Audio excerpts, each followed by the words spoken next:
Hello students, जय Siya Ram. Students, मैं संदीप यादव स्वागत करता हूँ आप सभी का आपके अपने प्लेटफॉर्म बिलीव योरसेल्फ क्लासेस पे। तो बच्चों, अभी तक जितना हमने किया उसके बाद हम लेके आए हैं नेक्स्ट थ्योरी हमारी प्रिपरेशन में, जो है हमारी psycho analytical theory of by Sigmund Freud. इसने दो मेनली इनकी थ्योरीज थी जिनसे मेनली क्वेश्चन पूछा जाता है किसी भी कॉम्पिटिटिव एग्जाम्स में, जो है साइको सेक्सुअल डेवलपमेंट और साइको एनालिटिकल थ्योरी। ठीक है, इनका एक ड्रीम एनालिसिस की थ्योरी भी बहुत फेमस है, बट उससे ज़्यादा क्वेश्चन अभी तक आज तक पूछा नहीं गया। ठीक है, तो आज बात करते हैं सबसे पहले इनकी जितनी भी थ्योरीज हैं सिगमंड फ्रॉइड्स की, वो और इनके डिफेंस मैकेनिज्म जो इनने दिए। ठीक है, तो सबसे पहले जो इन चीज़ों इनके बारे में बात करते हैं। इनकी जो पहली थ्योरी है वो है psycho sexual stages of development. Psycho sexual stages of development bye Sigmund Freud. क्या मतलब है इस चीज़ का, ये देखते हैं पहले। साइको मतलब माइंड, सेक्सुअल मतलब जो सेक्स की अर्जेस हैं वो उनकी क्या क्या स्टेजेस हैं। तो जो हमारे सिगमंड फ्रॉइड थे, इनने मेनली जिस भी बात का इनने बहुत ज़्यादा जिक्र किया, जिनको जिसकी वजह से इनको बहुत ज़्यादा क्रिटिसाइज़ भी किया गया है ना। इतना ज़्यादा क्रिटिसाइज़ किया गया कि पूछो मत। इनका मेन इनने बताया कि जो लाइफ का जो मेन इंस्टिंक्ट है वो है वो लिबिडो। लिबिडो को इनने जो दूसरा मीनिंग देखा गया, वो दूसरा मीनिंग देखा गया सेक्स। ठीक है, तो इनने सेक्स का या लिबिडो का इतना ज़्यादा पे जोर डाला। इनने बोला कि लाइफ की जितनी भी स्टेजेस हैं उनका जो प्राइम मोटो होता है वो यही होता है, और जो ह्यूमन है वो अलग अलग स्टेजेस पे अलग जो अपनी ये अर्जेस हैं, लिबिडो की अलग अलग जो अर्जेस हैं ये अलग अलग स्टेजेस में अलग अलग जगह से कंप्लीट करता है। और इसका कंप्लीशन ना हो पाना या ज़्यादा होना लाइफ में डिफरेंट डिफरेंट पर्सनैलिटी को, डिफरेंट डिफरेंट टाइप के मेंटल डिसऑर्डर को या फिर ऐसे पर्सनैलिटी डिसऑर्डर्स को जन्म देता है।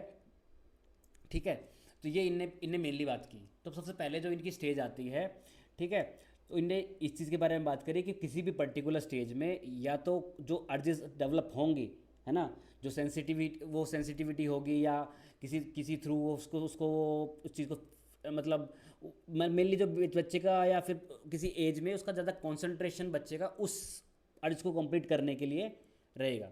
ठीक है, और उस टाइम पे क्या होगा, या तो वो अर्ज कंप्लीट हो जाएंगी या फिक्स्ड हो जाएंगी या सेटिस्फाइड हो जाएंगी, या फिर नहीं हो पाएंगी या फिक्स नहीं हो पाएंगी, अनसेटिस्फाइड रह जाएंगी। उसकी वजह से अलग अलग स्टेजेस पे अलग अलग बच्चे के अलग अलग पर्सनैलिटी में या उसमें डेवलपमेंट होता है।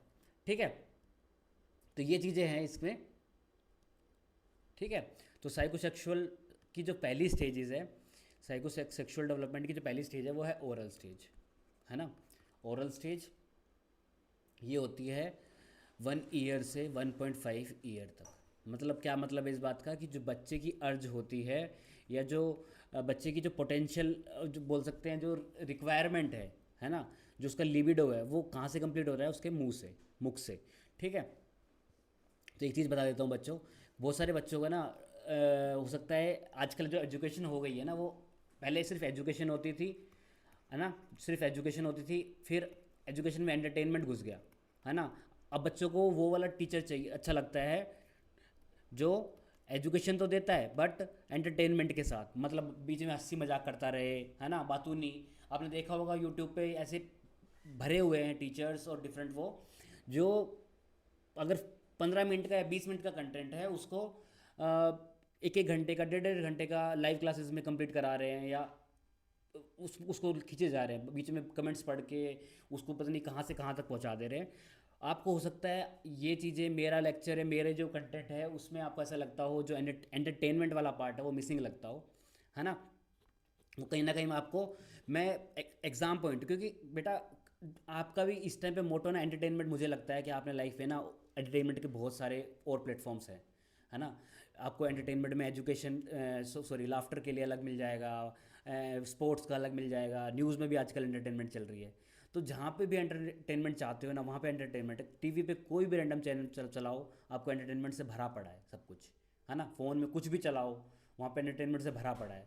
बस सिर्फ एजुकेशन में एंटरटेनमेंट को मत घुसाओ, क्योंकि जब एजुकेशन में एंटरटेनमेंट घुस जाएगा ना बेटा, ये एजुकेशन में एंटरटेनमेंट ही जो ये है ना, सबका जो कहते हैं ना, जो प्योर कंपटीशन है ना, वो प्योर कंपटीशन तो सिर्फ कुछ परसेंट ही होता है, क्योंकि जो एजुकेशन प्लस एंटरटेनमेंट ने जो मट्टिया गोल कर रखा है ना हर बच्चे का, क्योंकि हर बच्चे को जब पढ़ाई से बोर हो जाता है तो उसको ऐसे टीचर ही पसंद आते हैं जो उसको एंटरटेनमेंट भी दे रहे हो साथ साथ।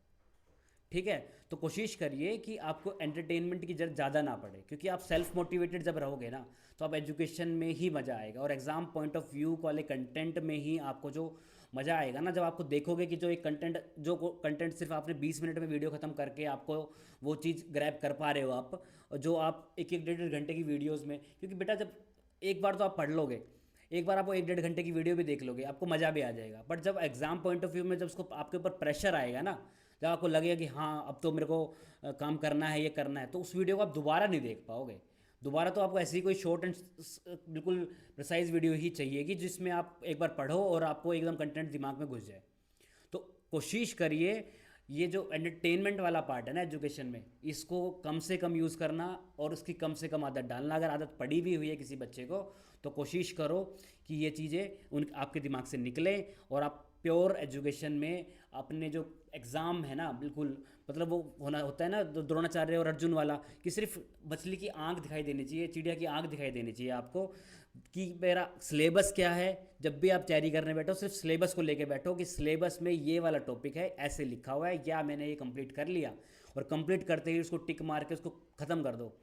ठीक है, एक बार पेंसिल से एक बार पेन से, और उसके बाद 2 बार हो गया ना, उसके बाद जो नोट्स बन चुके हैं ना आपके, उन्हीं को मल्टीपल टाइम्स रिवाइज करो, क्वेश्चन क्वेश्चन क्वेश्चन क्वेश्चन करते रहो, तभी आपकी 100% प्रैक्टिस होगी, 100% प्रिपरेशन होगी, जब भी आप एग्ज़ाम में 100% बेटा, थोड़ा सा भी कहीं पे भी छोटा सा, आजकल तो वो कंपटीशन है जहाँ छोटी सी भी आपने गलती कर दी ना, छोटी सी भी गलती, वहीं पे आपका कंपटीशन से बाहर हो जाते हो। जहाँ कंपटीशन वहाँ नहीं होता बेटा जहाँ पे आपको चीज़ें सब, अब कोई चीज़ है आपको, बहुत सारे बच्चे होते हैं उनको ना ये प्रॉब्लम होती है कि ना ये क्वेश्चन पता नहीं कहाँ से पूछ लेंगे, ये एग्ज़ाम वाले ना पता नहीं क्वेश्चन कहाँ से पूछ लेंगे। बेटा जब अगर कहीं से भी क्वेश्चन पूछेंगे ना उठा के, कहीं से भी रैंडमली जो आउट ऑफ सिलेबस है या जिसकी किसी किसी यूट्यूब चैनल पे हवा नहीं है, उस वो क्वेश्चन पूछेंगे ना जब वो, तो किसी को भी नहीं आता होगा और वो कंपटीशन लेवल में कुछ ऊपर नीचे नहीं कर पाएंगे। ठीक है, बिल्कुल माइन्यूट सा, बट जो चीज़ें सब करवा रहे हैं ना, जो सब ही करवा रहे हैं, जो सब सारी बुक्स में मेंशन्ड है, वो मेन कट ऑफ डिसाइड करते हैं, वो मेन कट ऑफ डिसाइड करते हैं। वहाँ आपने एक नंबर का ऊपर नीचे करके आप पता नहीं कितने नंबर कितने बच्चों से आगे पीछे हो जाते हैं। तो कोशिश करिए जो सबको आता है वो तो एटलीस्ट 100% करो, उसके बाद उसके पीछे उस चीज़ के पीछे भागना जो जिसके पीछे कोई नहीं भाग रहा है, या आपके दिमाग में कई बार आता है बच्चों के, जब आप उसी थ्योरीज किसी कोई रैंडम बुक उठा लेते हैं, उसमें एक ऐसी थ्योरी, आसुबेल की थ्योरी दे रखी है, इसने इसकी थ्योरी दे रखी है, उसने उसकी थ्योरी दे रखी है, कहीं आपने कोई यूट्यूब चैनल देखा, यूट्यूब चैनल भरे पड़े हैं, ये करवा रहे हैं वो करवा रहे हैं, एग्जाम पॉइंट ऑफ व्यू से रिलेटेड ज़ीरो। होता क्या है वो भी बता देता हूँ। यूट्यूब चैनल वाले क्या होते हैं कि ये स्टंट होता है। स्टंट क्या है, इन केस जो आपने 10-15 क्वेश्चन करा दिए, हो सकता है कुछ बच्चे तो देख लेंगे कुछ बच्चे नहीं देखेंगे, अगर वहाँ से क्वेश्चन गलती से उठ गया तो वो यूट्यूब चैनल वाला फेमस हो जाता है, उसको लगता है सबको, वो इसको ऐसे एक्सप्लेन करता है जैसे उसको ही पेपर पता था, वही भगवान है, उस एग्ज़ाम का वही मालिक है, उसको ही पता था कि क्या से क्या आने वाला था, उसने करा दिया, और उसको अगली बार बस मिल जाता है व्यूज़ पे व्यूज़, व्यूज़ पे व्यूज़। कोशिश करिए जो आपके डाटा में गिवन है वो डाटा डिसाइड नहीं करता, मैं फिर से बात कर रहा हूँ, जो बिल्कुल प्रिसाइज है ना सिलेबस में वही मेन कट ऑफ डिसाइड करता है, उसको आप 100% करिए। ठीक है, तो फिर आ जाते हैं हम अपने उस पर। ठीक है, तो अब बात करते हैं हम ओरल की। ओरल में क्या क्या चीज़ें हैं, तो ओरल में क्या क्या चीज़ें हैं वो देखते हैं। ओरल है कि बच्चा उस एज में जो उसकी ओरल, जो उसकी जो सेक्सुअल डिज़ायर्स है, या जो उसका लिबिडो है, या लिबिडो या सेक्सुअल डिज़ायर्स, ठीक है, वो सेक्सुअल डिज़ायर्स कहाँ से कम पूरी करता है, वो करता है अपने मुंह से। तो मुंह का जो मेन सोर्स है वो क्या होता है, सकिंग, है ना। वो माँ का दूध पीता है, या फिर जो चीज़ें हैं आपने देखा होगा, जो छोटा बच्चा होता है कोई भी चीज़ जो उसके हाथ में आती है सबसे पहले वो मुंह में डालता है ना। इसलिए जो चीज़ें होती है, ये खतरनाक चीज़ें होती है, बच्चों से दूर रखा जाता है ना। आपने देखा भी होगा, आपके आसपास बच्चे होंगे कि जो भी चीज़ें उसके हैं आसपास हैं, उनको कहाँ क्या करता है, वो मुंह में डालने की कोशिश करता है वो सबसे पहले। तो इसका मतलब क्या है कि वो अपनी जो जितनी भी डिज़ायर्स हैं, जो उसकी प्राइमरी, जो उसका प्राइमरी सोर्स बनाता है वो उसका मुंह। ठीक है, और क्या क्या करके वो सकिंग करता है अपने माँ के दूध को और इन चीज़ों के।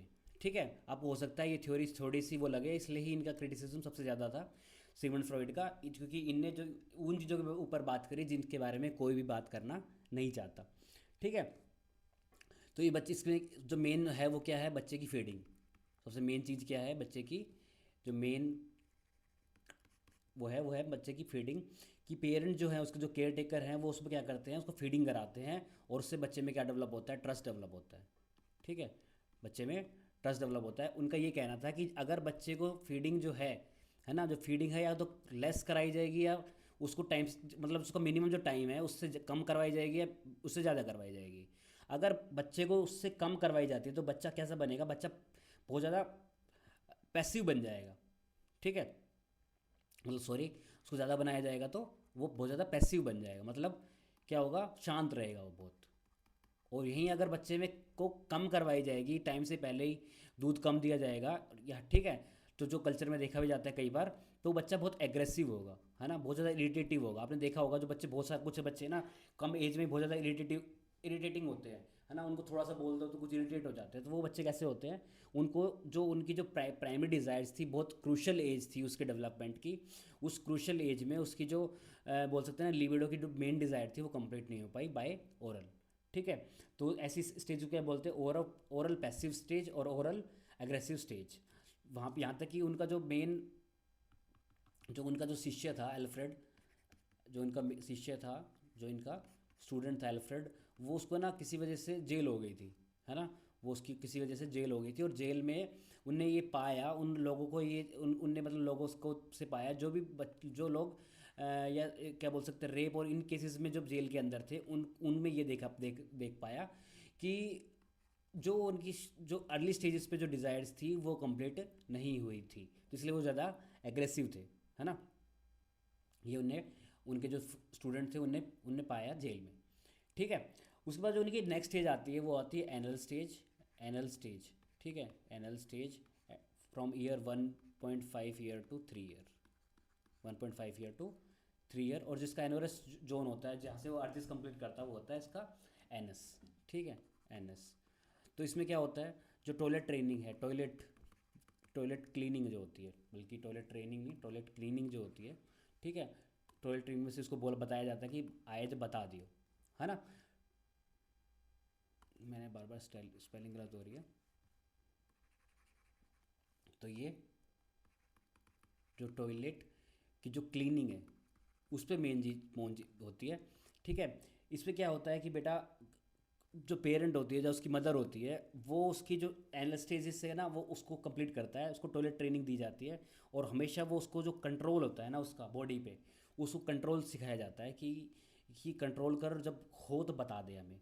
ठीक है, तो इससे क्या होता है, जो उसकी क्लीनिंगनेस होती है, उसकी जो प्रेज होती है, जो प्राइड होती है बच्चे की, क्योंकि उसको सब गंदा रहना बिल्कुल किसी को पसंद नहीं होता, तो बच्चे को पसंद नहीं होता, तो वो कोशिश करता है कि वो उसको गंदा ना रखा जाए, वो सही टाइम पे सही चीज़ें बता दे ताकि वो गंदा ना हो। अब होता क्या है कि एक टाइम पे आने के बाद जो एनल स्टेज है वो हमेशा उसको एनएस से ही उस चीज़ को करने करके वो उसकी जो डिज़ायर्स है, जो उसका लिबिडो है, उसको फुलफ़िल कर रहा होगा। ठीक है, फुलफ़िल कर रहा होगा। क्या होता है बेटा कि इसमें जो बच्चा है उसका क्या बोलते हैं, या तो पेरेंट क्या करेंगे, जो उसकी जो टॉयलेट ट्रेनिंग है ना, टॉयलेट ट्रेनिंग टाइम पे सिखा देंगे, टाइम पे सिखा देंगे, टाइम पे बच्चे को सिखा देंगे, और टाइम पे या बच्चा सिखा देंगे या टाइम पे नहीं सिखाएंगे। हो सकता है ना एक स्टेज पे आप बच्चे को, पेरेंट क्या करते हैं कि एक टाइम पे बोलते हैं कि ना बच्चा बड़ा हो गया, कोई एक ही जना बोलेगा कि ये बड़ा हो गया, इसको सिखाओ, इसको खुद करने दो, और कहीं वहीं पे पेरेंट पे एक जना बोल देगा कि बच्चा भी छोटा है, गंदा रह जाएगा, या ये हो जाएगा, या ये हो जाएगा, तो बच्चे को टाइम से नहीं सिखाया जाता। तो इस पर बताया गया है कि बच्चे को वो डिफरेंट डिफरेंट तरीके से भी एक्ट कराया जाता है। बच्चे ने गलती कर दिया तो कोई पेरेंट होंगे उसको पीट देंगे, है ना, उसको डांटेंगे, उसको बेइज्जती करेंगे उसकी, इतना गंदा है, आज तक भी सबको बेड गंदा कर देता है, या इतना गंदा है। तो डिफरेंट डिफरेंट स्टेजेस पे बच्चे में डिफरेंट डिफरेंट टाइप की फिर पर्सनैलिटी डेवलपमेंट्स होंगी। एनल एक्सप्रेशन बोलते हैं इसके, को एनल टेंशन बोलते हैं, कि बच्चा रोकेगा। इसमें दूसरे वाले एक केस में क्या होगा, बच्चा बहुत मतलब जो बच्चे को रोकना पड़ेगा, या फिर जो गंदा कर रहा होगा उसको सही टाइम पे ट्रेनिंग नहीं मिलेगी, वो बहुत मैसी होगा, मतलब अपनी लाइफ पे चीज़ों को ना गंदे रखना पसंद करा। एक हो सकता है ना, एक नीट एंड क्लीन रहे, अपना आसपास का एनवायरनमेंट बहुत साफ सुथरा रखे, ऐसे बच्चे होते हैं। एक होते हैं कि गंदा पड़ा है, कुछ हुआ है, सही आराम से रह रहा है, कोई दिक्कत नहीं है। तो मोस्टली केसेस में देखा जाता है कि जिस बच्चे को अपने जो टाइम, ये एजुकेशन, ये जो टॉयलेट ट्रेनिंग है एनएल स्टेज वाली स्टेज पे जो बच्चे होते हैं, तो उनको टॉयलेट ट्रेनिंग बिल्कुल सही टाइम पे मिल जाए, बिल्कुल एग्जैक्ट टाइम पे उनको क्लीननेस वगैरह सिखा दी जाए, कैसे करना है कैसे नहीं करना, किस टाइम पे एज अप्रोप्रिएट सिखा दी जाए, तो बच्चे ऐसे स्टेज पे बच्चे या तो बहुत ज़्यादा मैसी बन जाते हैं, मतलब अगर ना सिखाया जाए तो बच्चे बहुत मैसी बनते हैं, ठीक है, वेस्टफुल रहेंगे, कोई चीज़ें ख़राब हो रही है तो होने दो, आसपास चीज़ें गंदी पड़ी हुई हैं तो ऐसे ऐसे बिहेवियर को डिस्ट्रक्टिव बिहेवियर भी बोलते हैं, डिस्ट्रक्टिव पर्सनैलिटी भी बोलते हैं। और यहीं पे बच्चे को अगर सही टाइम पे सिखा दिया जाए, तो बच्चे बहुत ज़्यादा क्या बोल जाते हैं, अब डिसिप्लिन रहते हैं, क्या रहते हैं, डिसिप्लिन रहते हैं, बिल्कुल स्ट्रेट फॉरवर्ड रहेंगे, रिजिड होंगे, ऑर्डर होगा हमेशा उन पे, है ना, ऐसे बच्चे हमेशा पॉजिटिव एटीट्यूड के होंगे, ठीक है। तो आई होप यहाँ तक आपको सबको समझ में आ गया होगा। उसके बाद स्टेज होती है फैलिक स्टेज। फैलिक का मतलब होता है बच्चे की जो अर्जेस हैं वो उसके सेक्स ऑर्गन से ही कंप्लीट होती है। सेक्स ऑर्गन का मतलब ही होता है हमारा फैलिक, ठीक है। तो सेक्स ऑर्गन से ही कंप्लीट होती है। तो अब इस स्टेज में क्या होता है, बेटा, जो नार्सिसिज्म वाली स्टोरी आपने हो सकता है कि सुन रखी हो, नार्सिसिज्म वाली, ठीक है। नार्सिसिज्म में एक आदमी था, ठीक है, एक उसको ना वो खुद सेल्फ लव बहुत ज़्यादा था, उसके अंदर सेल्फ लव बहुत ज़्यादा था। उसकी कंट्री में या उसकी सिटी में ना उससे ज़्यादा सुंदर कोई आदमी था ही नहीं। तो वो क्या करता था, एक तालाब के किनारे जाके रोज़ बैठ जाता था और अपनी परछाई को देखता था और परछाई से बातें करता था कि क्या इससे सुंदर आदमी तूने आज तक देखा है ना, ये इतना सुंदर आदमी, मतलब उसको अपना सेल्फ लव है ना इतना ज़्यादा था। नार्सिसिज्म यही होता है, ठीक है, सेल्फ लव, अपने आप से ही प्यार करने वाला जो आदमी होता है ना, उसको बोलते हैं नार्सिसिस्ट। तो उसको इतना ज़्यादा प्यार था अपने आप से कि वो हमेशा ना तालाब के उस किनारे में बैठ के अपनी आंखें निहारता रहता था घंटों, और यही बातें अपने आप से ही बातें करता रहता था। तो एक दिन क्या हुआ कि वो है ना, उसको एक दिन ऐसा लगा कि ना इस दुनिया में ऐसा कोई आदमी देखा है तूने जो इससे इससे ज़्यादा सुंदर हो। तो ना कहीं उसने देखा कि ये मेरी परछाई इसमें से निकाल के लेके आया, ये जो समुद्र है ना, इस समुद्र में से आता है, ना सॉरी, तालाब है, तालाब में से कोई आदमी निकल के आता है जिसकी ये शक्ल परछाई जो अपनी जो उसकी परछाई उसको दिख रही होती है, उस परछाई को देख के उसको लगता है कि इस तालाब के अंदर से कहीं से आई है। तो तालाब के अंदर से आई है तो तालाब में हो सकता है कि और भी हो, तो तालाब में ढूंढने के लिए वो तालाब में कूद जाता है और वहाँ मर जाता है। तो ये नार्सिज्म की शुरुआत हुई है यहीं से हुई है, सेल्फ लव से। तो आपने देखा होगा बच्चा जो फैलिक स्टेज पे होता है वो सेल्फ लव का कॉन्सेप्ट उसमें स्टार्ट स्टेज हो जाता है। ये 3 to 6 ईयर की एज में, 3 to 6 ईयर की एज में डेवलप होता है। तो बच्चे को आपने देखा होगा इस एज के बच्चे ना शीशों के सामने खड़े होंगे, मम्मा मैं कैसा लग रहा हूँ, मम्मा मैं कैसा लग रहा हूँ। इस स्टेज वाले बच्चे ऐसे उसमें होते हैं। इसी वजह से क्या होता है उनमें पेरेंट, और आपने देखा भी होगा पेरेंट फिर उनको डांट देंगे, ऐसा तो ऐसा नहीं करना चाहिए, बल्कि इनके जो बिहेवियर है इसको डाइवर्ट करना चाहिए, है ना, डाइवर्ट करना चाहिए। जो सेल्फ लव कर रहे हैं उनको इतना टाइम भी मत दो, उनको किसी और काम में लगा दो, उनको बोल दो जो बेटा खेल के आ, घर में रहेगा तो क्या करेगा, कहीं ना कुछ करेगा ना, अपने फ्रेंड्स के साथ खेलेगा या ऐसे, तो उसको टाइम नहीं मिलेगा इन चीज़ों के लिए। या फिर आप किसी स्पोर्ट्स में उसको बोल दो कि कुछ बाहर खेल के आओ। तो ऐसे केस में क्या होगा, बच्चे में नार्सिज्म की शुरुआत हो रही होती है यहाँ पे। तो नार्सिज्म की जब शुरुआत हो रही हो गई तो वहीं पे आप उसको कोशिश करो कि वहीं पे वो चीज़ें ख़त्म हो जाएंगी, तभी बच्चा क्या होगा, बहुत ज़्यादा उसके अंदर है ना अपने आप को लेके जो इतनी ज़्यादा वो नहीं होगी, है ना, कॉम्प्लेक्शन और ये सब। क्योंकि जब वो इस आगे स्टेजेस पे जाएगा और वो एडोलेसेंस में जाएगा तो एडोलेसेंस में ये चीज़ें नार्सिज्म ज़्यादा और ज़्यादा बढ़ेगी, और वो जो उसका प्राइम वो है, आप बोल सकते हो आप एजुकेशन है या किसी और फील्ड में आप बच्चे को ले जाना चाहते हो, उससे डाइवर्ट होके वो अपने सेल्फ लव में ज़्यादा डाइवर्ट रहेगा, ठीक है। आगे बात करते हैं इसमें।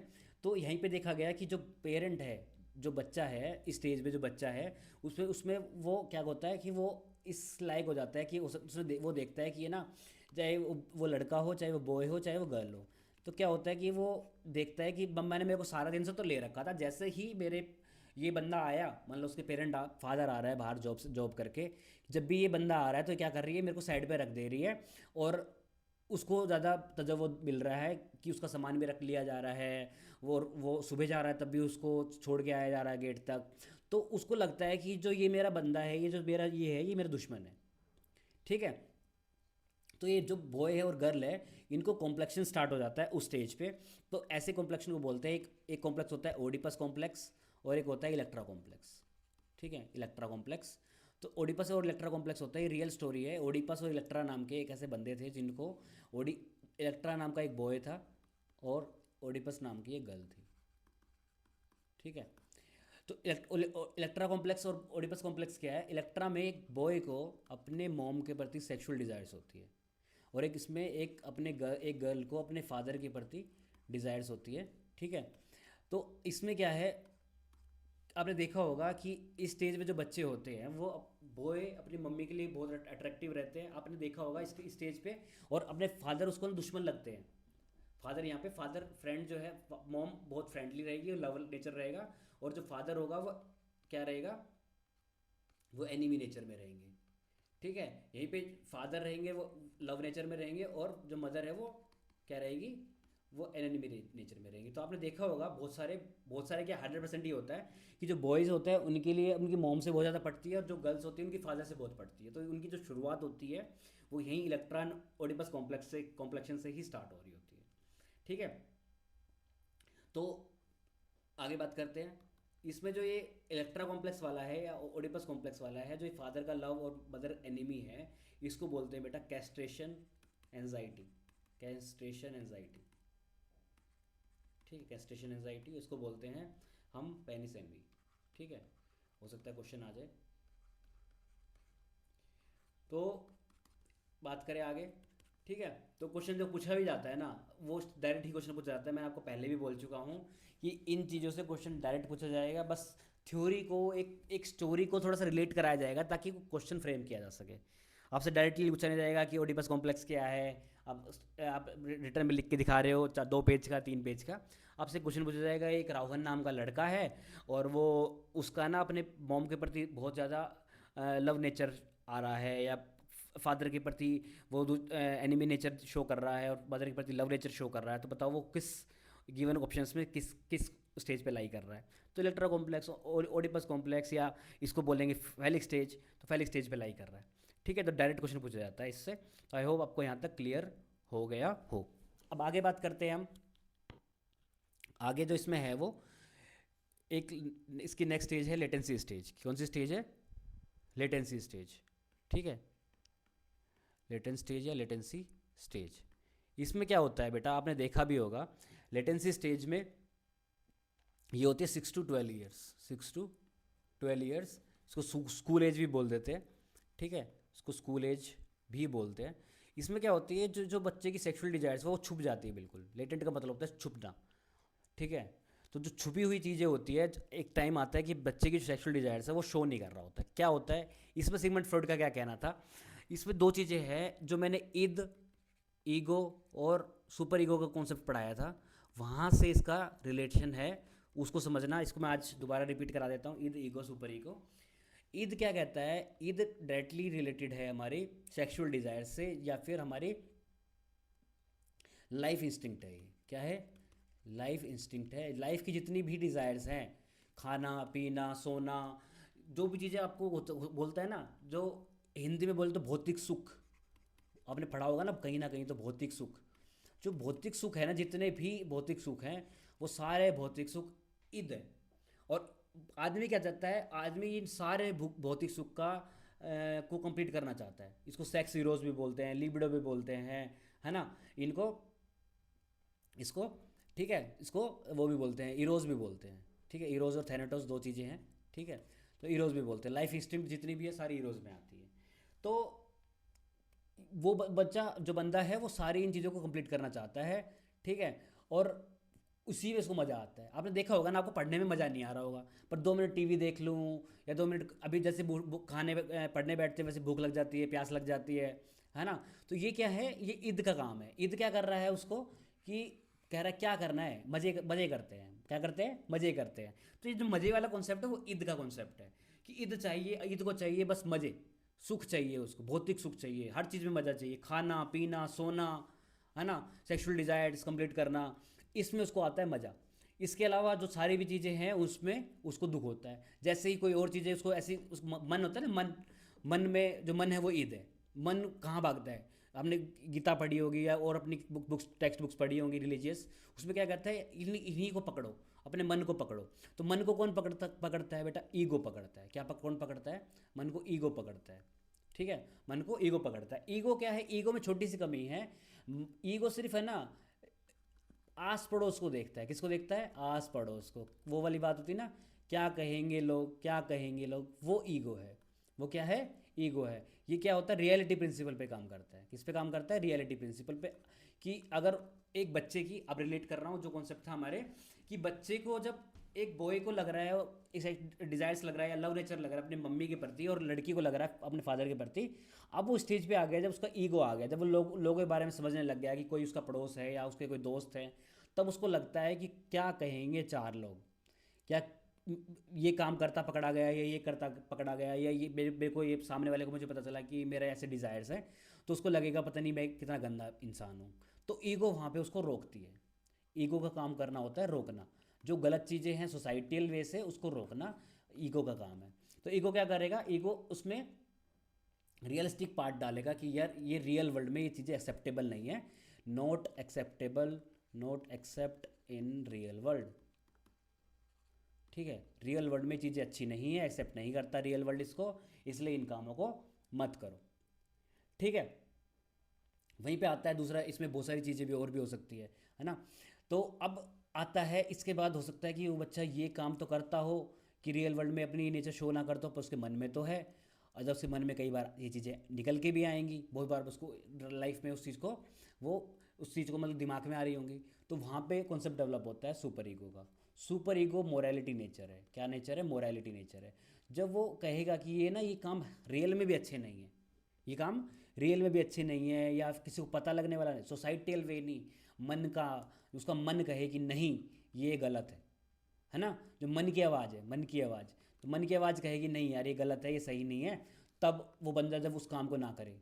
ठीक है, जैसे मैंने एग्जांपल पहले पिछली बार दिया था आपको, कि हो सकता है एक बंदा डायबिटीज़ है, डायबिटिक है, और डायबिटिक वाला जब उसके घर वाले देख रहे हैं तो मीठा नहीं खा रहा, और जब घर वाले नहीं है तो वो छुप के मीठा भी खा ले रहा है। पर जब उसको खुद लगेगा कि नहीं यार मैं सच में बीमार हूँ, मुझे नहीं खाना चाहिए, मेरी हेल्थ ख़राब हो रही है, ये मेरा पेरेंट है, मेरे बच्चे हैं, मेरे बिना क्या कैसा क्या होगा उनका, और इन मुद्दों को लेके वो उन मीठा नहीं खाएगा, अपने केयर करेगा, तो अब वो किस उसमें आएगा? वो सुपर ईगो कॉन्सेप्ट में आएगा।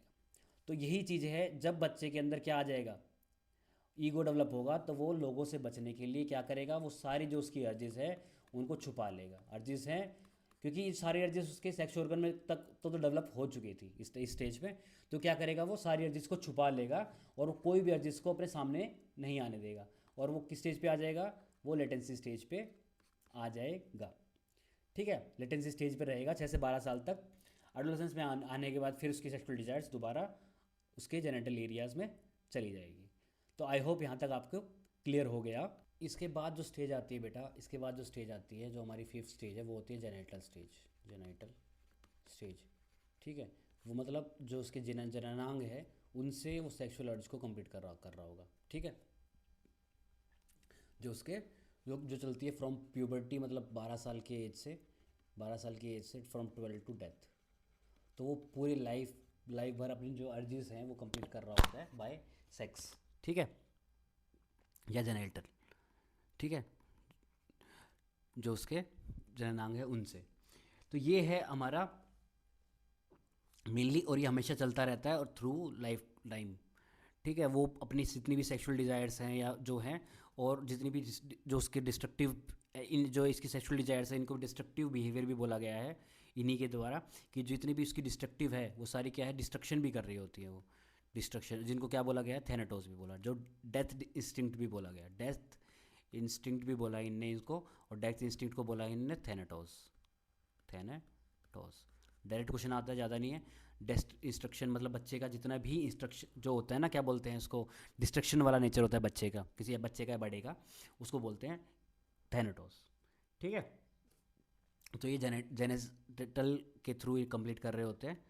आई होप यहाँ तक आपको कंप्लीट समझ में आ गया हो। ठीक है, अब बात करते हैं इनकी 3 स्टेजेस साइको। उसके बाद एक होता है हमारा कॉन्शियस ब्रेन, कॉन्शियस, एक होता है प्री कॉन्शियस, प्री कॉन्शियस, और एक होता है अनकॉन्शियस, अनकॉन्शियस माइंड। ठीक है, अब इसके बारे में बात करते हैं क्या क्या है ये। तो ये क्या है बेटा? इनका मानना है जो कॉन्शियस वैसे रियल में भी यही है, जो हम जागे हुए हैं ना, जब जागे हुए हैं, जैसे आप जागे हुए वीडियो देख रहे हो, वीडियो में जो चीज़ें आ रही है आपके दिमाग में जा रही है, या आप जब जहाँ बैठे हुए हो, यहाँ बैठ के देख रहे हो, वहाँ पे आपकी जो चीज़ें जहाँ आपके सामने है वो कॉन्शियसली प्रेजेंट है। मतलब जो चीज़ें आपके सामने हैं या आपके दिमाग उस टाइम जाग के उन चीज़ों को एनालाइज कर पा रहा है, वो होता है कॉन्शियस ब्रेन। जब आप जाग रहे होते तो आप आपसे पूछना ना कि कोई बंदा बेहोश होता है, तो वो बेहोश होता है मतलब कुछ नहीं समझ पा रहा, ठीक है, वो कुछ याद नहीं है उसको, तो वो होता है अनकॉन्शियस। और कॉन्शियस मतलब जो आप सब कुछ अपने मन से अपने चाहते हुए कर रहे होते हैं, वो होता है कॉन्शियस, ठीक है। तो कॉन्शियस और अनकॉन्शियस आपको समझ में आ गया, बट इनके उससे क्या मतलब था, जो आज चीज़ें आप सोच समझ के, और बिल्कुल हो सकता है ना कि जैसे जो इतनी मेंटल प्रोसेस है वो इंडिविजुअल पे डिपेंड करती है, जो मेंटल प्रोसेस है, जो मेंटल प्रोसेसेस है, वो depends on human human mind at that time, human mind at that time. मतलब अगर एग्जैक्टली अब आप बात करें, आप बोलोगे कि अपने दिमाग को ये बोतल उठा ले, या पानी उठा ले, या पानी पी ले, या ये सामने रखा पेन से, ये ब्लू पेन है, ये ब्लैक पेन है, ये जो चीज़ें हैं ये कॉन्शियस है, सामने दिखाई दे रही है, बिल्कुल आपका दिमाग सो नहीं रहा, जाग रहा है ना, उस टाइम जो चीज़ें हो रही है वो है कॉन्शियस चीज़ें। उसके बाद आती है एक दूसरी चीज़, बात कर लेते हैं अनकॉन्शियस की, जब बिल्कुल ही जो चीज़ें हैं वो आपके कॉन्शियस में है ही नहीं। मतलब आपको मैं बात करूं, जब 2-3 साल के या 4-5 साल के होंगे, या आज भी बात कर लूं, आपके सामने, आपके या एक हफ्ते पहले, एक महीने पहले एग्जैक्टली आपके साथ क्या क्या हुआ, पूरा दिन आपने निकाला, पूरे दिन में आपके साथ क्या क्या हुआ, या क्या टाइम क्या क्या क्या क्या किया, आपसे मैं पूछ लूँ तो आपको बिल्कुल याद नहीं होगा, कुछ याद नहीं होगा। थोड़ा बहुत कोई चुन बुनो कोई छोटी चीज़ें इंसिडेंट हो गया हो तो पता नहीं, बाकी 24 आवर्स में से चलो 8 घंटे आपके सोने के, बाकी जो 16 घंटे बचते हैं, जितना भी टाइम बचा, उसमें आपको कुछ याद नहीं होगा कि क्या किया था, क्या नहीं किया था, क्या खाया था, क्या पिया था। आपको 4 दिन पहले का पूछ लो मैं क्या खाया था, आपको कुछ याद नहीं होगा, तो कहाँ चला गया, आपके अनकॉन्शियस ब्रेन में, जिस चीज़ की माइंड को रिक्वायरमेंट नहीं है, या फिर उसको याद करके कोई फ़ायदा नहीं है, उन चीज़ों को, उन डिज़ायर्स को क्या करता है दिमाग, उन चीज़ों को सबको अनकॉन्शियस माइंड में डाल देता है, ठीक है। हो सकता है बचपन में आपको कुछ पेन रहा हो, किसी को, आपको आपने कुछ बंदा एक्सीडेंट देख लिया हो, और एक टाइम पे आपको वो दिमाग में आपको याद करने की जरूरत ही नहीं है, और वो क्या होता है आपके दिमाग के अनकॉन्शियस पार्ट में चला जाता है, ठीक है, अनकॉन्शियस पार्ट में चला जाता है, but you can consciously recall it, तब उसको क्या बोलते हैं, प्री कॉन्शियस। क्या बोलते हैं, pre conscious. When you can recall, आप याद कर सके उन चीज़ों को, क्या कर सके, याद कर सके अपने बीते हुए समय को, अपने बीते हुए समय को, ठीक है, अपने बीते हुए समय को आप याद कर सके कि हाँ यार ये उस दिन ये हुआ था, या अपने एक एक्सीडेंट देख लिया रोड पे बहुत बुरा, तो आपका माइंड क्या करता है, जो आप डिफेंस मैकेनिज्म अगला टॉपिक पढ़ने वाले हैं, आपका दिमाग क्या करता है, जो चीज़ें आपके काम की नहीं है ना, या आप जिससे आपका माइंड डिस्टर्ब हो जाता है, उन चीज़ों को भुला देता है, आपके कॉन्शियस माइंड से प्री कॉन्शियस माइंड में डालता है, प्री कॉन्शियस अनकॉन्शियस माइंड में भेज देता है। पर जो इन दोनों के बीच में जो पार्ट काम करता है वो प्री कॉन्शियस का, जब आपको वो चीज़ें रिकॉल करनी पड़ती है कभी, तो वो आपको याद भी आ जाती है, वो हो जाता है प्री कॉन्शियस, ठीक है।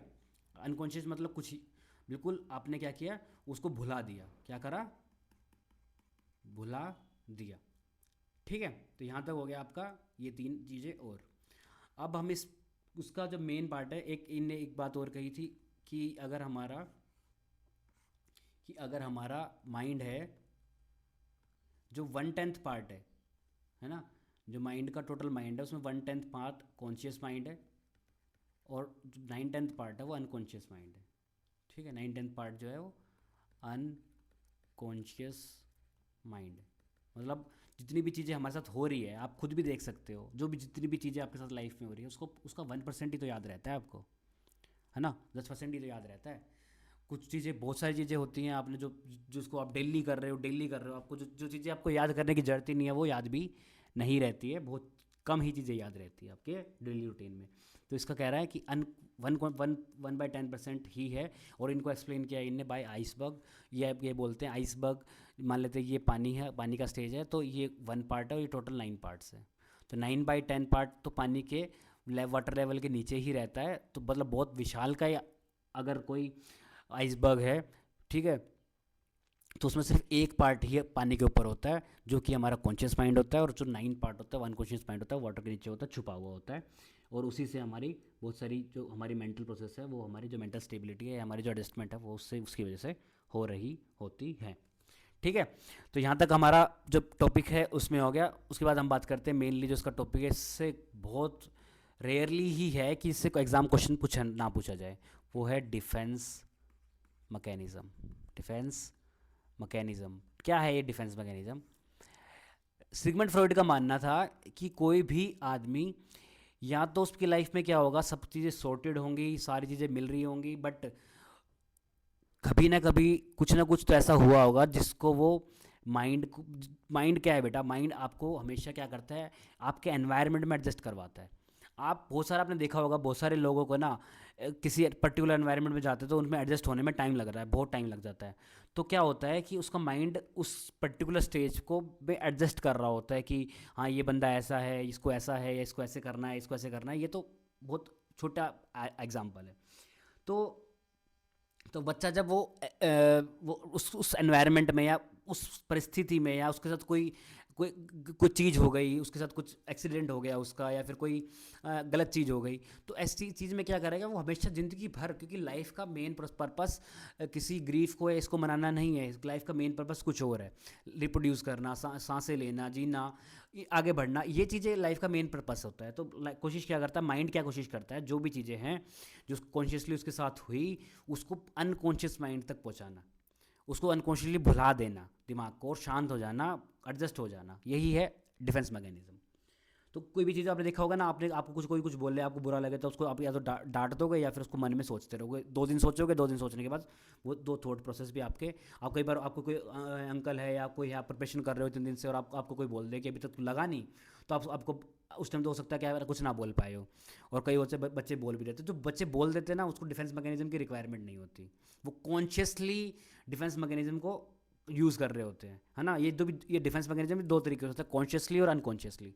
जो अनकॉन्शियसली है वो उससे मेनली क्वेश्चन पूछे जाते हैं, कॉन्शियसली कि जब वहीं पे जवाब दे दिया, वहीं पे उदाहरण मार दिया कुछ, या कुछ वो बोल दिया, तो वहाँ पे वो बातें ख़त्म हो गई। वरना जो बच्चे जवाब नहीं दे पाते उस जगह पे, तो क्या होता है, वहाँ पे जाके वो घर पे जाके मैं यूँ बोल देता, मैं यूँ बोल देता, मैं यूँ बोल देता, है ना।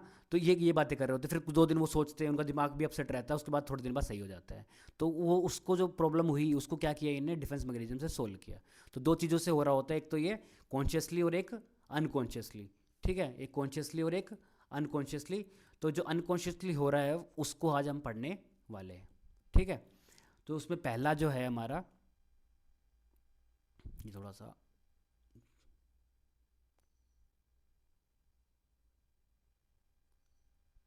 ठीक है, जो अनकॉन्शियसली है उसके बारे में आज बात करने वाले हैं हम। कहाँ चला गया, ये रहा। ठीक है, तो जो इसमें सबसे पहले है ना बेटा, वो है हमारा फर्स्ट। डायरेक्ट बेटा इसको याद कर लेना, जितने एग्जाम्पल सोच सको सोच लेना अपनी लाइफ के, मैं कुछ एग्जाम्पल्स की हेल्प से आपको बताने की कोशिश करूँगा। और डायरेक्टली बेटा ये प्रिपरेशन वगैरह है ना, ये डायरेक्टली ही क्वेश्चन में पूछा जाता है। तो डायरेक्टली मैं आपको बता भी देता हूँ इसको कहते क्या हैं। रिप्रेशन को बोलते बेटा दमन, क्या बोलते हैं, दमन। ये दमन की प्रक्रिया है, दबा देते हैं इसमें चीज़ों को हम। ठीक है, इसमें क्या करते हैं, जैसे एग्जांपल से समझाता हूँ। इसमें जितनी भी चीज़ें हैं उनको आप धीरे धीरे लाइफ में अपने आप भूल जाते हैं। जैसे कोई ग्रीफ है, आप बोलते हो ना कि आदमी मर जाए तो कुछ दिन तक याद रखते हैं उसको, उसके घर वाले भी, है ना। वो क्या है, रिप्रेशन। कि जो भी आपका ग्रीफ हुआ, लॉस हुआ, है ना, ग्रीफ हुआ, कोई मर गया, या फिर कोई आपकी जो बोल सकते हैं कि मॉनेटरी लॉस हो गया, तो ऐसी चीज़ें क्या होती है, कुछ टाइम तक तो आप याद रखते हैं, और कुछ टाइम बाद उसको, उस आदमी को भी भूल जाते हैं, पैसे तो दूर की बात है। ठीक है, हो सकता है कभी कभी आपको चीज़ें याद आ जाती हों, बट कुछ टाइम बाद उन चीज़ों को भूल जाते हैं आप पूरी तरह, है ना। तो ये क्या है, डिप्रेशन, कि जब लाइफ में कुछ बहुत बुरा हुआ, उसको उससे बहुत जल्दी उभरने के लिए आप उन चीज़ों को बहुत जल्दी दबा देते हैं, आपका माइंड उसको बहुत जल्दी दबा देता है, और इस चीज़ को बोलते हैं, क्या बोलते हैं इसको, डिप्रेशन। ठीक है, क्या बोलते हैं इसको, रिप्रेशन। की जो चीज़ें आपके काम की नहीं है उसको भूल जाओ। फिर आता है इसमें हमारा नेक्स्ट, प्रोजेक्शन। क्या आता है, प्रोजेक्शन। ये होता है प्रक्षेपण, प्रक्षेपण। ठीक है, प्रक्षेपण। तो प्रक्षेपण में क्या होता है बेटा, जो बच्चा है या कोई भी आदमी है वो क्या करेगा कि प्रॉब्लम्स को खुद है उसका रिवर्ट बैक, जो चीज़ उसको खुद फील हो रही है या खुद लगता है ना, उसको जो बच्चा है वो इनसिक्योर फील कर रहा है या उसको लगता है कि मैं हूँ, मतलब सब उसको, मतलब उसको लगता है कि मेरे को ना इस केस में क्या होगा कि सब मेरे को ना डम बोलेंगे, या बच्चा हो सकता है किसी कम नंबर आ रहे हो तो क्या बोलते हैं मेरे को ना सब बोलेंगे कि ना तू तो नालायक है, इस टाइप से है। तो उस केस में क्या करता है तब उस उन दूसरों के बोलने से पहले ही दूसरों को क्या बोल देता है, अरे नालायक चुप, कितने नंबर आए तेरे, अरे नालायक कितने नंबर आए तेरे। तो उससे अपने आप की अपने मन को शांति देना चाहता है कि अरे क्या कहते हैं कि दूसरे पूछेंगे तुझसे, और क्या कहते हैं खुद से बोल दे, दूसरे को ही बोल के ख़त्म कर इस बात को। ठीक है। जैसे कई आपने देखा होगा ना कि कई लोग गुस्सा हो जाते हैं, है ना। जैसे आपने कुछ बोल दिया और आपको आपसे कोई लोग गुस्सा हो गए, तो आप क्या करेंगे कि आपसे ही पूछेंगे कि तू गुस्सा क्यों है, जबकि बल्कि गुस्सा उनके फेस पे दिखाई दे रहा होगा आपको बहुत बार कि है ना ये गुस्सा है हो गया, और वो कोशिश क्या करेंगे कि है ना आपसे पूछेंगे तू क्यों गुस्सा हो रहा है, गुस्सा क्यों हो रहा है तू, है ना। ऐसे जब वर्ड आप देखते हो वो क्या कर रहे होते हैं, प्रोजेक्शन कर रहे होते हैं, जो चीज़ें उनको फील हो रही थी वो दूसरों पे मढ़ देते हैं, दूसरों पे बोल देते हैं कि ये इस वजह से है। इसके बाद आता है थर्ड, डिस्प्लेसमेंट। क्या होता है डिस्प्लेसमेंट। इसको क्वेश्चन को ध्यान से देखना और इसको इसके सिर्फ क्या करना, कुछ कुछ एग्जांपल्स खुद से सोचना, ना हो तो इंडिविजुअल के एग्जांपल्स पढ़ना और इंडिविजुअल के एग्जांपल्स को लिख लेना। जैसे मैंने दो एग्जांपल बताए, स्टूडेंट है, नंबर कम आते हैं, ठीक है, स्टूडेंट कम आते हैं, नंबर कम आते हैं, तो दूसरों को डम डम बोलना स्टार्ट कर देता है कि तू भी डम है, तू भी डम है ना, पढ़ते पढ़ते हो नहीं तुम, है ना। देखा होगा आपने ऐसे बच्चे। दूसरा वो वाले लोग जो गुस्सा हो गए हों थोड़ा बहुत और दूसरे दूसरे को बोल दे तू क्यों गुस्सा हो रहा है ना। तो ये चीज़ें हैं, ये चीज़ें आती है हमारी प्रोजेक्शन में। फिर आता है हमारा क्या, डिस्प्लेसमेंट। इसको बोलते हैं विस्थापन। क्या बोलते हैं, विस्थापन। अब डिस्प्लेसमेंट में क्या होता है बेटा, डिस्प्लेसमेंट में मान लेते हैं कि एक आपने देखा भी, ये भी वाला भी एग्जांपल हो सकता है आपने देखा हो कहीं, कि कोई मैन है या वुमेन है, उसको वर्क स्ट्रेस है, काम पे जाता है, उसका मैनेजर उसको तंग करता है या किसी और तरीके की प्रॉब्लम है, आने जाने में थक जाता है और घर पे भी आके फिर उसको घर पे भी काम करना पड़ रहा है या कुछ और इशू है। तो यहाँ पे क्या होगा, वो क्या करेगा, जो अपना गुस्सा है ना, वर्क स्टेशन का गुस्सा है, वर्क स्ट्रेस है, उसका गुस्सा दूसरे पे उतार देगा, दूसरों पे, ठीक है, दूसरों पे उतारेगा। जैसे आपने देखा होगा कि कोई है, स्कूल कंपनी का गुस्सा है पेरेंट का और बच्चे को आके पीट दिया या बीवी को डांट मार दी, तो ये होता है डिस्प्लेसमेंट, अपने उसका दूसरे पे मर देना या दूसरे दूसरे पे उसको बोल के ख़त्म कर देना, इसको बोलते हैं हमारा। ठीक है। उसके बाद आता है हमारा सब्लिमेशन। सबली सब्लिमेशन। सब्लिमेशन में क्या होता है, उदात्तीकरण। सब्लिमेशन का क्या मतलब है, उदारती, हम्म,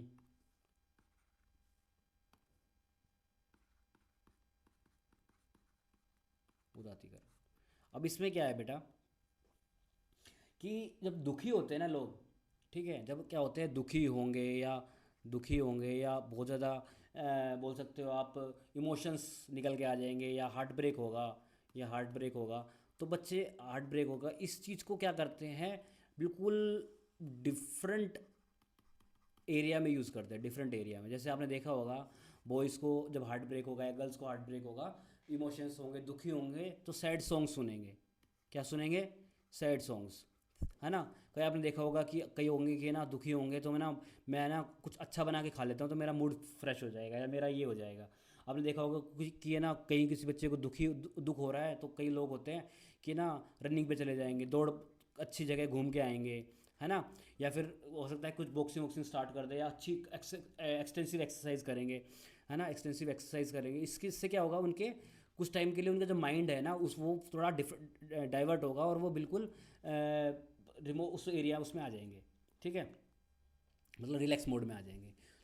तो मतलब इसका सब्लिमेशन का मतलब है from one stage to different stage, एक स्टेज का गुस्सा, एक स्टेज का ग्रीफ, एक स्टेज का हार्ट ब्रेक या लॉस, दूसरे को डिफरेंट तरीके से या डिफरेंट उससे ख़त्म करना, ठीक है।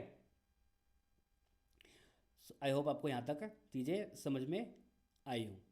ठीक है। तो उसके बाद आता है हमारा डिनाइल, मना करना किसी चीज़ के लिए, डिनाइल। ठीक है। डिनाइल का मतलब होता है किसी चीज़ को मना कर देना। जैसे मना भी किस तरीके से करना, जैसे कोई बंदा अल्कोहल पीता हो या फिर दारू पीता हो या स्मोकिंग करता हो या पान गुटखा खाता हो, आपने देखा होगा कि जब आप कोई बंदा अल्कोहल ड्रिंकिंग हो या स्मोकिंग हो, उसको बोलोगे ना कि आप क्यों स्मोक करता है, छोड़ दे, तेरी बॉडी के लिए ठीक नहीं है, इससे ये नुकसान होते हैं। तो वो ना ऐसे एग्जांपल देंगे, लाइफ है ना बहुत स्ट्रेस है, मैं तो इसलिए पीता हूँ क्योंकि काम में थक जाता हूँ, इससे बॉडी है ना आराम में आ जाती है, मुझे रिलैक्स मिल जाता है बॉडी को, मैं तो इसलिए पीता हूँ, मेरी बॉडी को नुकसान नहीं कर रही, मैं तो लिमिट में पीता हूँ। तो जो रियल लॉस है इन चीज़ों का, उस लॉस को मानने से मना कर देता है, ये डिनाइल है। ठीक है। आपने देखा भी होगा कहीं ना कहीं, नहीं देखा होगा तो आपने मूवीज़ में ज़रूर देखा होगा। ठीक है, कि वर्क प्रेशर इतना है या स्ट्रेस दूर करने के लिए पीता हूँ, ऐसे ऐसे बहाने लगाते हैं, ऐसे उसको क्या बोलते हैं, डिनाइल बोलते हैं। ठीक है। फिर हमारा एक रिएक्शन फॉर्मेशन, क्या है, रिएक्शन फॉर्मेशन। अभी तक मैं, काफ़ी बड़ा टॉपिक है, ठीक है, धीरे धीरे इसको लेके चल रहे हैं, आई होप आपको सबको ये चीज़ें क्लियर हो गई होगी। ठीक है। रिएक्शन फॉर्मेशन क्या है, मतलब रिएक्शन फॉर्मेशन कि इसमें होगा क्या कि आप डिफरेंटली एक्ट करेंगे, जो आपका एक्ट होगा ना वो बिल्कुल डिफरेंट होगा, आपकी जो फीलिंग है आपकी फीलिंग से डिफरेंट होगा, feeling from different from feelings. जैसे मान लेते हैं आपका कोई फ्रेंड है, बहुत क्लोज फ्रेंड है, या आपका घर का कोई आपका ना कज़न ब्रदर ही है, तो उसका गवर्नमेंट एग्जाम में सिलेक्शन हो गया, आप भी तैयारी कर रहे थे, वो भी तैयारी कर रहे थे, तो आपका सिलेक्शन नहीं हुआ, उसका सिलेक्शन हो गया। तो अंदर से तो आपको बहुत ज़्यादा दुख हो रहा होगा कि ना, अरे यार इसका हो गया, आप सब मेरे को बोलेंगे, तैयारी तो तुम साथ करते थे, पढ़ता ही नहीं होगा तू, बहुत उसको अंदर से ग्रीफ हो रहा होगा, दुख हो रहा होगा भर भर के।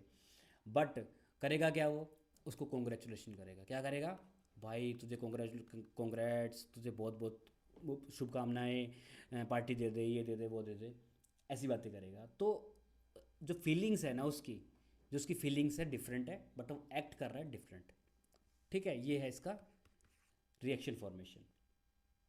आई होप आपको क्लियर हो गया हो। जैसे आपने ये भी एग्जांपल्स देखा होगा, कहीं आप काम करते हो, आपका जो सीनियर है वो बहुत ज़्यादा बेकार है, और है ना उसके सामने आप, रेडुलेशन टाइप के लोग होते हैं, चापलूस टाइप के लोग होते हैं, वो भी करते हैं ऐसे कि ना, अरे आप इतने सुंदर लग रहे हो सर, आप तो आज बहुत इतने प्यारे लग रहे हो, आप ये तो इतने इतना स्मार्ट बंदा है वो लग रहे हो आप तो, इस टाइप के, है ना। जैसे आपने देखा होगा कम एज में वाले बच्चों को, कि जो उसके क्लासमेट होते हैं या फिर है ना गर्ल्स या फीमेल, अगर उसको उसकी थोड़ा सा उसको उसकी फीलिंग्स होगी उसके लिए, तो उसको क्या करेगा, वो टीज़ कर रहे होते हैं, फीलिंग्स डिफरेंट है बट उसको टीज़ करके उसको चिढ़ाने में ज़्यादा कोशिश कर रहे होते हैं। ठीक है, इस टाइप की चीज़ों को क्या बोलते हैं, हम रिएक्शन फॉर्मेशन बोलते हैं। ठीक है। तो इसमें से क्या क्या हो गई बेटा हमारा, देखते दोबारा। इसमें से हमारे हो गए हैं, रिप्रेशन हो गया है, प्रोजेक्शन हो गया, displacement, sublimation, denial and reaction formation. अब बात करते हैं हमारी रिग्रेशन की। वो रिप्रेशन था, ये है रिग्रेशन, जब किसी चीज़ का आपको रिग्रेट हो जाता है, क्या हो जाता है, रिग्रेट हो जाता है। ठीक है, इस चीज़ को क्या है, रिग्रेशन। रिग्रेशन में बेटा क्या है, रिग्रेशन को दूसरा नेम होता है बेटा इसका, प्रतिगमन। ठीक है, प्रतिगमन। ठीक है। प्रतिगमन में क्या होता है बेटा, बच्चे इस स्टेज पे आने के बाद बच्चों की तरह बिहेव करते हैं, बच्चों की तरह बिहेव करते हैं, मतलब उनको रिग्रेट होता है किसी चीज़ का। ठीक है, और उसकी वजह से क्या कर रहा होता है, वो बच्चों की तरह बिहेव कर रहे होते हैं। जैसे एक स्टेज आई, बच्चे 7 8 10 साल 7 8 साल के हुए, और उनके सिबलिंग्स भी छोटे, तो पेरेंट क्या कर रहे होंगे, पेरेंट है ना उनको छोड़ के उनके जो सिबलिंग्स से छोटे हैं उनको ज़्यादा प्यार कर रहे होंगे, उनको ज़्यादा केयर कर रहे होंगे, तो बच्चे क्या कर रहे होंगे उस टाइम, बच्चों की तरह एक्ट करने की कोशिश करेंगे, बच्चों की तरह बात करने को। आपने देखा होगा ना बहुत कई बार थोड़ी छोटी मोटी गलती हो जाती है किसी से, तो आप है ना बच्चे की तरह बोलते हैं, अरे मेरा गलती हो गई ये वो, उस टाइप की जो बात कर रहे होते हैं बच्चे, जैसे उस स्टेज पे जो बच्चे होते हैं, वो बेड गीला करना या फिर अंगूठा दोबारा चूसना, इन चीज़ों इस टाइप की हरकतें करते हैं। तो इस टाइप की जो गलत वो होते हैं उसको क्या बोलते हैं हम, रिग्रेशन बोलते हैं, प्रतिगमन बोलते हैं। ठीक है, क्या बोलते हैं हम, प्रतिगमन। इसके बाद हमारा बचा है बेटा एक रैशनलाइजेशन, रैशनलाइजेशन। ठीक है, रैशनलाइजेशन का दूसरा हिंदी में मतलब होता है बेटा युक्तिकरण। युक्तिकरण। अब युक्तिकरण में क्या होता है बेटा, हम इसमें बहाने बनाते हैं। क्या बनाते हैं? बहाने बनाते हैं। जैसे कोई एग्ज़ाम था, आपका सिलेक्शन नहीं हुआ, आप क्या पेपर दे के आए, बच्चों पेपर में पूछा पेरेंट्स ने पेपर कैसा हुआ, या किसी आपके फ्रेंड ने, आपने बोला कि आउट ऑफ सिलेबस आया था, आउट ऑफ सिलेबस आया था, ठीक है, आउट ऑफ सिलेबस पेपर आया था, या पेपर क्वेश्चन बहुत हार्ड पूछे हुए थे, क्वेश्चन बहुत ज़्यादा हार्ड पूछे हुए थे, ठीक है। इस टाइप के जो एग्जाम्पल देते हैं, जब इस टाइप के आप एग्जाम्पल देते हैं, तब आप क्या कर रहे होते हैं? रैशनलाइज कर रहे होते, युक्तिकरण कर रहे होते। जैसे आपसे बोले कि ना यार इतना मोटा होता जा रहा है, एक्सरसाइज क्यों नहीं कर रहा, तो आप बोलेंगे कि मैं बहुत ज़्यादा बिजी हूँ, है ना, बहाने बनाते हैं। या बाद में कर लेंगे, जब प्रोकास्टिनेशन बोलते हैं ना, इसको बाद में कर लेंगे। आप चीज़ों को टालते रहते हैं, बाद में कर लूँगा, कि ये काम कर लेना, बाद में कर लूँगा। इस टाइप का जो होता है प्रोकास्टिनेशन होता है, ठीक है। इस टाइप की जो चीज़ें होती है वो होती है रैशनलाइजेशन में आती है। बहाने बना रहे होते हैं इसमें आप, ठीक है। तो ये आती है हमारी जो है वो मेन। इसके बाद एक डे ड्रीमिंग होती है।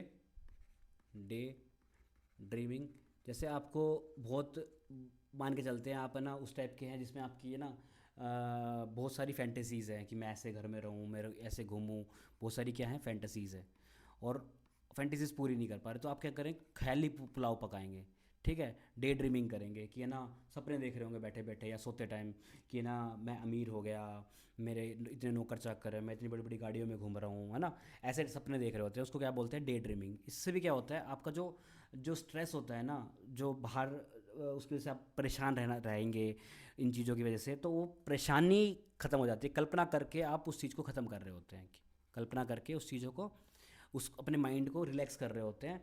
इसको बोलते हैं हम डे ड्रीमिंग। फिर हमारे इसमें आती है 10th आइडेंटिफिकेशन। आइडेंटिफिकेशन या आइडलाइजेशन भी बोल देते हैं इसको। इसमें आप है ना किसी बड़े जो आइडलाइज मैन है, जैसे कोई आदमी है शाहरुख खान जैसा बनना चाहता है या किसी बिजनेसमैन जैसा बनना चाहता है, तो उसकी तरह सूट बूट पहन के, उसकी तरह बाल हेयर स्टाइल करके उसकी तरह घूमना पसंद करता है, तो उसको क्या बोलते हैं? आइडेंटिफिकेशन या आइडलाइजेशन। आइडलाइजेशन, ठीक है। उसकी तरह बिहेव करेगा, उसकी तरह बातें करेगा, उस टाइप से कपड़े पहन के घूमेगा, बाल बना के घूमेगा, इसको बोलते हैं हम आइडेंटिफिकेशन, ठीक है। फिर आता है हमारा आइसोलेशन, कि कुछ लोग होते हैं वो आइसोलेशन में चले जाते हैं। आपको समाज की बहुत पड़ी हुई है, समाज से बहुत फ़र्क पड़ता है ना, तो एक टाइम पे आएगा कि क्या हो जाएंगे आप? बिल्कुल अलग थलग रहेंगे, चुपचाप रहेंगे, है ना। तो ऐसे लोग को क्या कहेंगे? आइसोलेशन में रहना या बिल्कुल अलग थलग रहना, ठीक है। तो ये हमारे डिफेंस मैकेनिज्म, इससे हम क्या करते हैं? अनकॉन्शियसली होते हैं सारे, अनकॉन्शियसली हम, ठीक है। ये वाला जो है ना डे ड्रीमिंग, ये कॉन्शियसली होता है, ठीक है, ठीक है। अनकॉन्शियसली हम इसमें क्या कर रहे होते हैं? हम अपने माइंड के में की वजह से हम एनवायरनमेंट में एडजस्ट कर रहे होते हैं, एनवायरनमेंट में एडजस्ट कर रहे होते हैं। इसको सब रट लेना, सिगमंड फ्रॉइड की थ्योरी इतनी इंपॉर्टेंट है, आपको 1 से 2 क्वेश्चन रखे मिलेंगे वहाँ पर इसके, ठीक है। तो आई होप आपको ये चीज़ें समझ में आ गई हो यहाँ तक जितनी हमने करी है। और सबसे बड़ी इंपॉर्टेंट चीज़, अगर आपको जो मैंने मेन चीज़ आपको बताई, मैं चीज़ें करा रहा हूँ टू द पॉइंट, जितनी है पॉइंट बाय पॉइंट, जितने जहाँ से क्वेश्चन उठेगा पर्टिकुलर चीज़ से, जहाँ समझाने की जरूरत पड़ रही है वहाँ समझा भी रहा हूँ। टू द पॉइंट जो चीज़ें क्वेश्चन पूछी जाती है वो टू द पॉइंट भी बता रहा हूँ आपको। तो कोशिश करो टू द पॉइंट उनको समझो, उनको नोट डाउन करो, प्रॉपर नोट्स बनाओ, और उनको रिवाइज करते रहो जितने भी। मेरे को लगता है अब जितनी थ्योरीज थी मोस्टली कंप्लीट हो गई, जो थ्योरीज बची होंगी उनको जैसे जैसे मेरे को रिक्वायरमेंट लगेगी, या जैसे जैसे मेरे को मेन सिलेबस जो कंप्लीट है उसको कंप्लीट कराने के बाद, उसके बाद मैं उन थ्योरीज़ को भी कंप्लीटली आपको करवाता जाऊँगा। जैसे मैंने बताया कि जो लेस इंपॉर्टेंट थ्योरीज़ है, जिससे बहुत रेयरली क्वेश्चन पूछा जाता है, उन पर ज़्यादा आप ध्यान मत देना। ये सबसे वो वाला पार्ट था जो सबसे इंपॉर्टेंट है, सबसे ज़्यादा नंबर का आ रहा है पेपर के अंदर, और सबसे ज़्यादा स्कोरिंग है। हर बच्चा कहीं ना कहीं से इसको पढ़ के, इसको रट के क्वेश्चन कर लेता है। तो आप भी कोशिश करो कि इसका जितना भी पार्ट है उसको याद कर लो, समझ लो, प्रैक्टिस कर लो, जितने क्वेश्चन हो सकते हैं उतने, और 100% कर लो इस पेपर को, इतने पार्ट को, ठीक है। इसके बाद जो थ्योरीज का जो सिलेबस का जो अदर पार्ट है उसको भी मैं कंप्लीट करवाऊंगा। इसके बाद सबसे पहले मैं कोशिश करूँगा इसके क्वेश्चंस लेके आऊँ, इसके क्वेश्चंस की PDF अपलोड करूँ, ताकि आप इसकी प्रॉपर प्रैक्टिस कर सको और 100% श्योर कर सको इस टॉपिक को, क्योंकि ये बेस्ट और सबसे इम्पोर्टेंट टॉपिक है जो, और सबसे स्कोरिंग भी है, सबसे बड़ी बड़ी बात, सबसे ज़्यादा स्कोर का आ रहा है ये चैप्टर। जितना भी हमने पार्ट किया, सबसे ज़्यादा स्कोर फर्स्ट यूनिट और सेकंड यूनिट सबसे ज़्यादा स्कोरिंग है, और सबसे ज़्यादा क्वेश्चन हर एग्ज़ाम में पूछा जाता है यहाँ से। तो इसको मिस करने की कोशिश मत करना, कुछ और मैं ये कर रहा हूँ या ये कर लूँ, इसको तो एटलीस्ट कर ही लो। अगर इसके बाद वाली वीडियोस में आपको लग रहा है कि मेरे को टाइम कम मिल रहा है, तो उसको कहीं ना कहीं स्किप कर देना, पर इसको स्किप मत करना, ठीक है। इस पार्ट को बार बार वीडियोस को लगातार देखते रहिए और जुड़े रहिए हमारे प्लेटफॉर्म पर, और पढ़ते रहिए, ठीक है बेटा। इसी के साथ मैं आज की क्लास ख़त्म करता हूँ, मिलते हैं किसी और वीडियो में, तब तक के लिए जय सिया राम।